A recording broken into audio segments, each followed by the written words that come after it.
यह फूलदार मुर्गी मौका पाते ही चुपके से अपने साथियों के अंडे उठाकर अपने ही घोंसले में रख देती थी। यह नज़ारा एक चिड़िया ने देख लिया और तुरंत काली मुर्गी को बता दिया, लेकिन सच्चाई जानकर भी काली मुर्गी कुछ कर नहीं पाई। फूलदार मुर्गी का दबदबा इतना ज्यादा था कि न सिर्फ अंडे चुराती बल्कि खाना पानी की टोकरी भी अकेली हड़प लेती। काली और सफेद दोनों मुर्गियाँ उससे तंग आ चुकी थीं। अब वो दोनों अंडे देने के बाद घोंसले से हिलती तक नहीं, कहीं फिर से फूलदार मुर्गी चोरी न कर ले। फूलदार मुर्गी घबरा गई, अगर मालिक आए और उसका घोंसला खाली मिले तो जवाब क्या देगी। बस चोरी से बढ़कर अब उसने शुरू कर दी सीधी लूट। अपने भारी भरकम शरीर के सहारे काली और सफेद मुर्गी को पटक कर गिरा देती और उनके अंडों पर कब्जा जमा लेती। इतना ही नहीं, उनका घोंसला भी उजाड़ देती। अब काली और सफेद दोनों मुर्गियां गुस्से से आग बबूला हो उठी। उन्होंने मिलकर उसे सबक सिखाने की ठानी, लेकिन तभी मारपीट की आवाज सुनकर अंदर से बूढ़ी अम्मा दौड़ कर आई और डांट कर सबको अलग कर दिया। फूलदार मुर्गी चालाक थी, वो तो उल्टे आंसू बहाकर खुद को बेगुनाह साबित करने लगी। अम्मा को लगा ये तो कमाल की अंडे देने वाली मुर्गी है, क्योंकि उसके नीचे से निकले दो अलग अलग रंग के अंडे।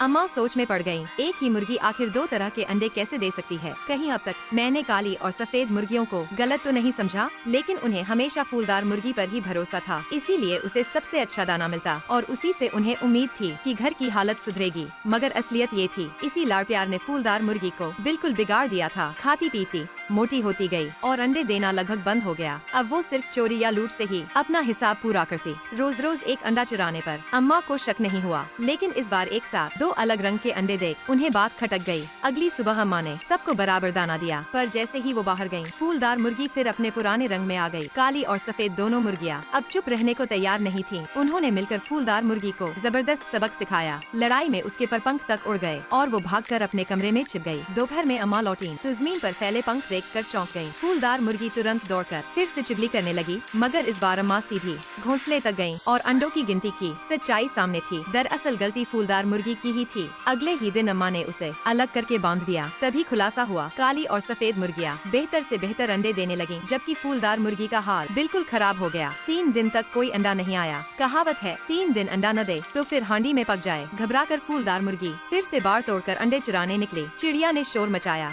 और अम्मा बाहर दौड़ी, देखा कि अंडे भी टूट चुके हैं और फूलदार मुर्गी खुद बाड़ में फंसी पड़ी है। अम्मा गुस्से से उसके पास पहुँची, चेहरे पर साफ लिखा था, आज की रात के खाने में क्या बनने